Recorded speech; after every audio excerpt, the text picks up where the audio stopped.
Tonight on KOTA Territory News at 5:30, why athletes from all over the country got together for a special competition. Plus, we find out what's being done to preserve the Lakota language for generations to come. And it's opening night of one of the biggest events in the Black Hills. We'll take you there live. Your news starts right now. From Skyline Drive, this is KOTA Territory News at 5:30. Thanks for joining us on this Friday night. I'm Phil Aldrich. The Black Hills Powwow has returned to Rapid City with thousands of people traveling from across the country for this massive event.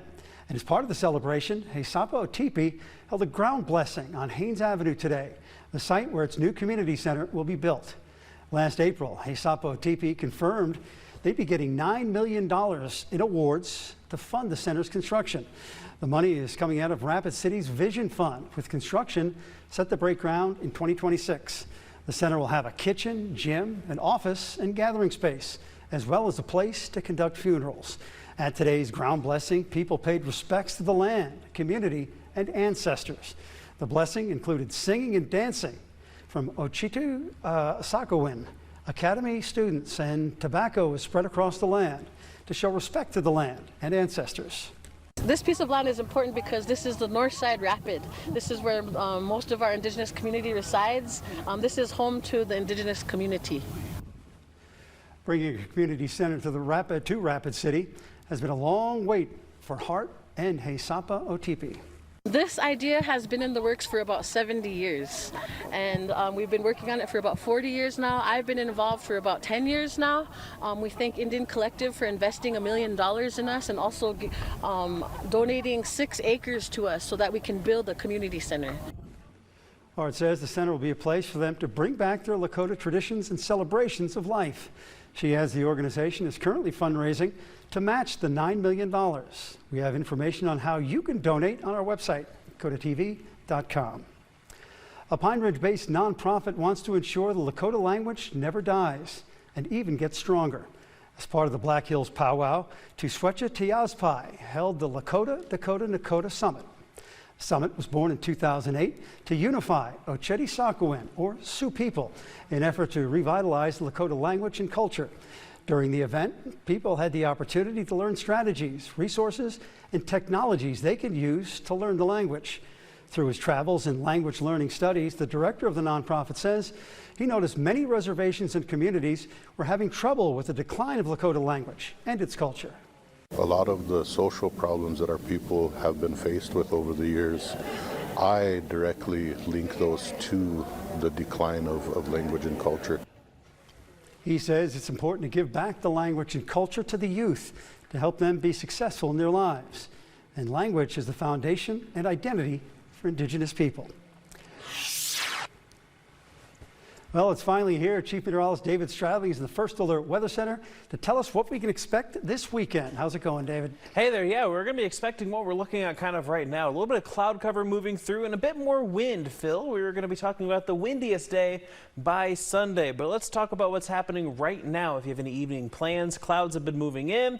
Winds are out of the south. It's going to stay a bit breezy. That's a look from our Golden West weather camera at Granite Automotive. Temperatures ranging from the 60s to the 70s in KOTA territory, primarily 60s, 59 right now in Custer. Now those wind speeds are pretty strong out of the southeast, strongest in northwest South Dakota. Gillette at about a 23-mile-per-hour sustained wind, pretty strong there, and towards Carter County in the 20s there. We'll continue to notice those winds howling overnight tonight. For tomorrow, we'll have those winds picking up as well. Our low temperature tonight will actually be quite mild at 57 degrees. There could be an isolated shower tonight and again tomorrow afternoon. Warm tomorrow at 78, but a cold front will bring some changes for us by Sunday, and I'll talk more about that coming up. All right, look forward to that. Thanks, David. A Rapid City man charged with grand theft pleaded not guilty in 7th Circuit Court this morning. 20-year-old Devin Whitepipe is charged with first-degree robbery, first-degree burglary, commission of a felony with a firearm, and 2 counts of grand theft. The charges stem from an incident on September 6th when Whitepipe allegedly broke into a home, stole an AR-15 and 2017 Honda Accord. Now, if convicted, Whitepipe is facing up to a combined 87 years in prison and up to a $174,000 in fines. His next court appearance is November 14th. The state of South Dakota was recently listed by the Department of Transportation as non-compliant in how it issues commercial driver's licenses for immigrants and people from out of state, also known as non-domiciled CDLSS. As KOTA Territory's Blake Trolley reports, the state has taken action on the issue. South Dakota was among 6 states found to have systemic non-compliance in how it issues what are called non-domiciled CDLs. The U.S. Department of Transportation late last month issued emergency rules in response to the report. The rules in part require non-citizen applicants who aren't legal permanent residents to prove that their work visas and passports are unexpired at every issuance and renewal. States are also to set expiration dates for non-domiciled CDLs no later than 1 year from when they're issued. Congressman Dusty Johnson spoke to KOTA Territory News on the findings of the initial review. Pretty remarkable audit. I mean, really, over the last 50 years or so, I think we've been in South Dakota. We've become accustomed to having a state government that generally performs pretty well as far as do our agencies carry out state and federal law. According to Johnson's office, South Dakota was issuing end dates for non-domiciled CDLs past the expiration date of the holder's immigration paperwork. His office says it was having conversations with the U.S. Department of Transportation. Furthermore, Johnson's office says Canadian drivers were issued CDLs while the U.S. and Canada have an agreement in which Canadian drivers are to get their licenses in Canada. Johnson hinted earlier this week that state-level action could be on the way. I've talked to 2 state legislators just in the last 24 hours, both of whom told me they're looking into state legislation to try to make sure that South Dakota ups its game. Johnson has co-sponsored legislation that would make permanent the rule requiring non-domiciled CDL expirations to be set no later than 1 year out. The South Dakota Department of Public Safety sent KOTA Territory News a statement reading, "We have corrected the 6 inconsistencies that were found and have temporarily stopped issuing non-domiciled CDLs until we can verify there were no other errors. We are also determining whether additional controls are needed to stay compliant with the new executive order." Furthermore, the Department of Transportation said the issues were the result of human error and that each were promptly corrected, some on the same day they were found. In Rapid City, Blake Trolley, KOTA Territory News. Okay, thanks, Blake. Coming up later on KOTA Territory News at 5:30, children at a hospital in Baltimore get a surprise visit from a team of superheroes. But first, Special Olympic athletes from all over South Dakota are competing in a huge tournament this weekend. We'll take you there. Stay with us.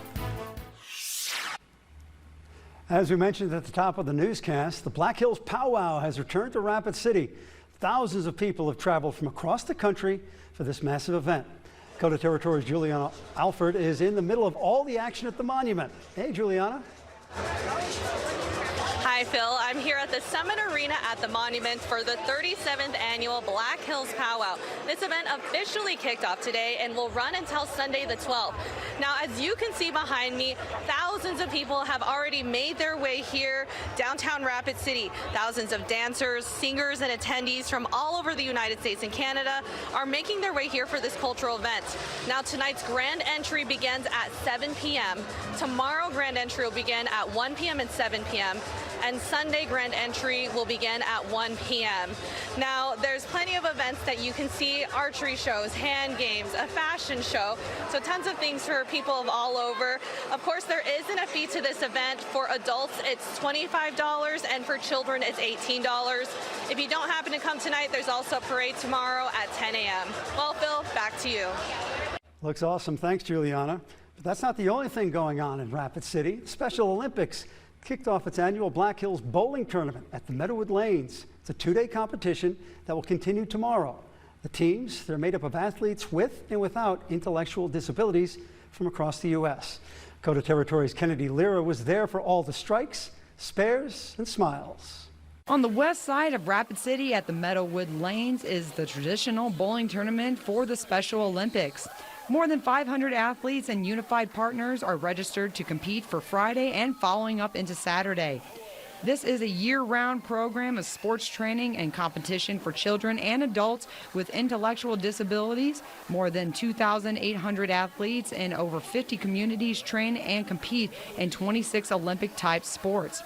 Black Hills Sports Director for Special Olympics, Carrie Gerdeman, tells us more about the event and the state tournament coming up. At the end of the month, they hold a state tournament, so we have about just right under 300 bowlers here today. and then we gather with all the other areas, northeast, southeast, a few of those, and we all go to Aberdeen. Special Olympics provides opportunities to build fitness, demonstrate courage, and share the joy of sports with family, friends, and the community. All ages are able to participate in the tournament, and there is no cost to be in the Special Olympics. Athlete Leadership Council Karina Templer informs us more on the age range and how to be involved with these competitions. We start at age 8 to 96 if you're still wanting to compete, because age is not a number, you know what I mean? As long as anybody can volunteer or anybody can be a unified partner, just show up and have fun. That's the main thing. This event in Rapid City will go on until early evening on Saturday. Athletes and unified partners from across the state will head to the state traditional bowling tournament in Aberdeen from October 31st to November 2nd, and the state unified bowling tournament in Sioux Falls from November 8th to the 9th. For more information on how to get involved, you can head over to our website, KOTATV.com. In Rapid City, Kennedy Lira, KOTA Territory News. Very nice, Kennedy. Thank you for that. Well, Chief Meteorologist David Stradling is tracking a cold front that'll bring cooler air and strong winds to KOTA Territory. You'll have all the details coming up in your accurate First Alert forecast next. Now, the First Alert forecast with Chief Meteorologist David Stradling. We've clouded up this afternoon. We're noticing some moisture pulling in from the southwest, and that's going to bring the cloud cover in pretty much for the weekend. We will have some sunshine here and there. It's not going to be completely cloudy, but not as sunny as many of us would like. It'll stay nice tomorrow. Here's a look at some of those clouds overhead right now, over the west side of Rapid City, over town as well. 60s for many right now. We're still holding on to 70 towards Gillette and Sheridan, also 70 towards Hot Springs and Pine Ridge. The airport's in the 60s as well, with downtown at 67, alongside Sturgis at 67. Here's a look at some of the moisture. It's mostly in Wyoming right now, Carter County. Some of it made its way into Harding County, and we're also looking at a few showers towards Lawrence County currently, a few of those southeast of Hot Springs. We'll be noticing more shower activity to the south, continuing to push northward. We're not going to have much of a washout in terms of moisture this weekend or even into early next week. Just some isolated showers here or there. Let's time everything out. Our hour-by-hour forecast showing the cloud cover this evening. It will start to break up by morning, but we do notice kind of a partly cloudy sky as we go through the morning hours of Saturday. Into the afternoon, pretty similar to today. Partly to mostly cloudy skies, if not overcast. For some of us, a few isolated showers are possible, but the best chance will be from Pierre down towards Winter, maybe a little bit into parts of southwest South Dakota, but they're very isolated showers. Not going to be anything too much of concern.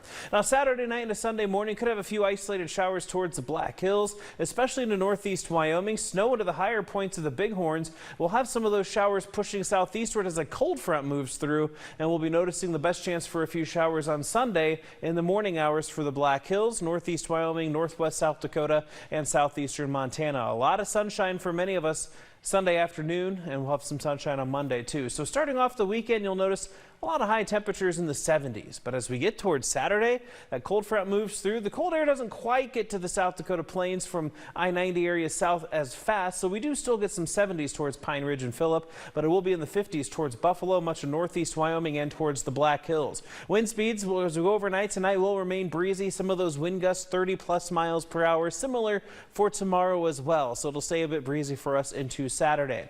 Now, Saturday night into Sunday morning, we'll notice some of those breezy conditions continuing, but through Sunday morning, winds really start to pick up, especially in the afternoon hours. Northwest South Dakota could have a few wind gusts up to 50 miles per hour at times, so it will be quite windy for us as we close out the weekend. Now, towards the end of next week, we are tracking the potential for some moisture, some widespread rain, which is kind of favoring us to stay above normal in terms of that moisture. As we go overnight tonight, temperatures fall into the 50s for much of KOTA territory. Mild.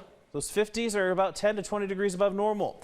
Highs tomorrow will be in the 70s for most spots, a few of us near 80 degrees. Scattered cloud cover, partly to mostly cloudy sky. A shower possible late in the day. You'll notice across northeast Wyoming and the Black Hills, temperatures really cool off Sunday into Monday after a mild start to the weekend. We're going from 70s, even 80s towards Hot Springs, down into the 50s and 60s. Custer will be in the 40s on Monday, along with Faith. A windy day on Sunday for much of the South Dakota plains. And for Rapid City, here's a look at our forecast. Coolest day will be Monday at 53, but we rebound back to the 60s next week with showers possible Wednesday and Thursday. Thank you, David. Well, straight ahead in sports, we'll preview tomorrow's Black Hills State and South Dakota Mines football games. And the dynasty known as the Stevens girls tennis team was in the mix to bring home another state championship today. Vic Quigg has all the exciting highlights next to KOTA Sports. And now, KOTA Territory Sports, sponsored by your local Ford stores. Happy Friday, everybody. After storming through the regular season with a perfect 22-0 duels record, the Stevens girls tennis team got off to a nice start at the state tournament in Sioux Falls yesterday. The Raiders racked up 276 points, which put them in first place. 10 ahead of second place Harrisburg. Today, Jason Olson's squad tried to finish things off and win back-to-back state titles. Everyone looking to deliver their best performance on the final day of the high school tennis season. Flight 1 singles championship, Lincoln's Eloise Garatz taking on Yankton's Nora Krajewski. Garatz hits a nice winner, and she wins the Flight 1 championship 6-2, 6-4. In the Flight 2 singles championship, Stevens' Sylvie Mortimer up against Madeline Van Wald of Harrisburg. Mortimer with a nice overhand winner. Sylvie Mortimer keeps things rolling as she blasts the strong backhand that is too hot to handle. And the Raider claims the Flight 2 championship with a 6-2, 6-love victory. Now, as a team, Stevens makes it back-to-back state championships in 4 in the last 5 years. The Raiders finished with 486.5 points, 69.5 better than second place Sioux Falls Lincoln. Harrisburg finished third, followed by Mitchell and Yankton. Congrats to Jason Olson's squad on winning another state championship. The Phillip football team picked up a huge win last week, knocking off unbeaten Hill City 44-43 and a thriller. With the victory, the Scotties run their record to 4-1 on the season. Phillip returns to the field tonight when it travels to Lyman. The Raiders knocked off New Underwood 64-20 last week and enter the matchup with a 4-2 record. After picking up a big 27-13 victory at Black Hills State last week, the South Dakota Mines football team returns to the field tomorrow to host Colorado Mines. After dropping their first 4 games of the season, the Hard Rockers have now won 2 in a row. The Ordiggers headed to the matchup with a 3-2 record. Black Hills State looks to bounce back from that loss to the Hard Rockers tomorrow as they hit the road to take on Western Colorado. The Yellow Jackets look to improve on their 1-5 record, but it won't be easy as the Mountaineers are 5-0 and ranked 5th in the country. Going to be an exciting day for college football tomorrow, high school football tonight. A lot of big games in the area. You can catch all the scores and highlights tonight at 9 and 10 on the Friday night hike. Also a big night in the WNBA. Rapid City's own Becky Hammond can capture another championship tonight as her Las Vegas Aces play Game 4 against Phoenix. Las Vegas with a commanding 3-0 series lead. They can finish off the sweep and win the championship tonight. It would be the Aces' 3rd title in the last 4 years as Becky Hammond continues to make Rapid City proud. Mention the Black Hills State South Dakota Mines football games tomorrow. Also a full slate of college football games on both ABC as well as over on Fox that you can watch tomorrow, and NFL Sunday on Fox. That's going to do it for sports. We'll be right back. A group of superhero window washers were putting smiles on the faces of patients getting care at the Johns Hopkins Children's Center in Maryland. Spider-Man, Superman, The Flash, Batman, Iron Man, and the Hulk interacting with kids while making sure the windows were spotless. I'll bet those window washers had just as much fun as the kids on the other side of that glass. Oh, I'm sure. Great for both sides. Always nice to see the kids having a good time looking at those window washers there, especially dressed up. And it's going to be a nice weekend. Do some fall cleaning. Yeah, it is, especially tomorrow. Tomorrow's going to be the day to do some cleaning. If you need to do it inside, maybe Sunday, but tomorrow I'll get some stuff done outside. We're waking up in the 50s, upper 50s. Our average low this time of year is 40. That's almost 20 degrees above normal. As we go over the next 7 days, you'll notice highs tomorrow in the 70s, windy Sunday in the 60s, a few showers possible, and then we'll be breezy Monday with low or highs in the 50s, a low of 33 Monday morning, so might be seeing a frost possible freeze. All right, thank you for that, David. That's going to do it for us at 5:30. We'll see you right back here tonight at 10. Thanks for watching KOTA Territory News, your local news and weather authority.